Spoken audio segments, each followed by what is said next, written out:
Hey guys, what's up? Welcome back to GTA 6 Hub, and today I've got a theory for you. The theory is that the Grand Theft Auto universe takes place in the Underworld, or HE double hockey stick.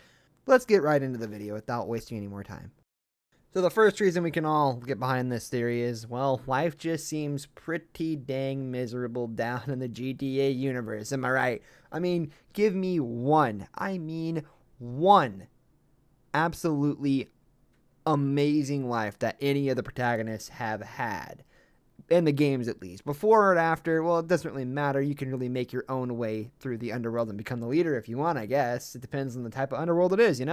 But in general, life seems pretty bland and bad, and you always have to struggle to get to where you want, and struggle really hard you have to do, Yoda once said. It's actually incredible how bad the lives of the protagonists are, so there's no way it's any sort of heaven, right? Have you ever noticed that everyone seems to be, I don't know, a little bit immortal? You could literally explode people, catch them on fire, and they end up appearing again. At least their identical twins do. Now, I'm not saying this is because it's in the underworld, but I'm pretty much saying that it's because it's in the underworld, and the paramedics are actually evil demon paramedics who are coming to extend the torturing of every single person in the world. It makes kind of some sense if you think about it. But the protagonists are so powerful they have to go to the main building, which is the Underworld Hospital, to get fully revived. Otherwise, they'll never come back, or else they'll die permanently and end up in purgatory. I don't know, I'm just throwing out ideas here. I'm just trying to be a little wacky and creative. Now, let's get a little more in-depth on the wacky side. See, I said it in the last point, now I'm getting here. Things are a little too wacky in this world. I mean, you got Bigfoot running around, you've got aliens, you've got all that crazy stuff about politics in the game, you've got Life Invader or Facebook. Things just don't seem realistic, am I right? Things seem like they're expanded upon and a little bit more insane. Now, I believe these things all exist in the universe of GTA, don't get me wrong. And the thing is, it's in the underworld, so these wacky and creative things are actually able to exist because nothing's really real. For all you believers out there, I'm not saying the underworld's not real or anything like that. I'm just saying that in this idea of retrospect, the game isn't real. I mean, the game's not real anyways, but you know what I'm trying to say. It's based on realism, but things are a little bit too crazy, and that's where this can come into play. I mean, it really is our world, but what if our world is meant to be evil? And what comes to mind then? The underworld. There you go. Bing, bang, bada, ting, tang.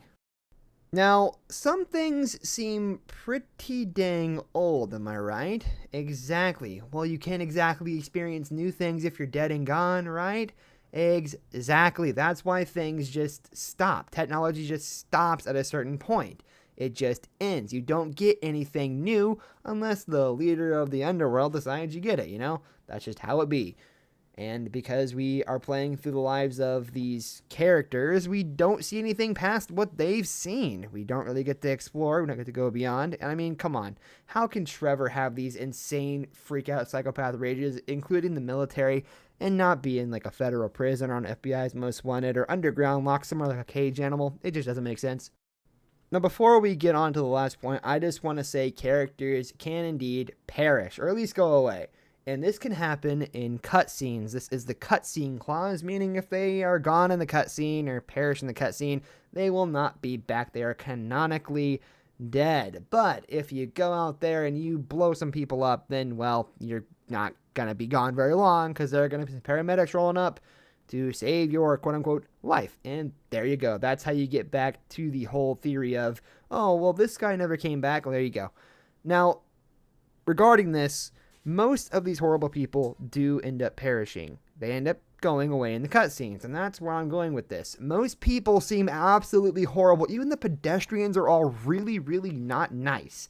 They're all really rude for no reason whatsoever. They'll say rude things. They'll just throw words at you. And of course, all the protagonists are bad. All the antagonists are super bad. And there's really not any good people out there at all. Anyone with seemingly good intentions ends up being horrible. So that just makes sense to be in the underworld. That's going to do it for the video, guys. Thanks for watching. If you enjoyed the video, leave a like on the video. Don't forget to subscribe. Catch you next time. Goodbye.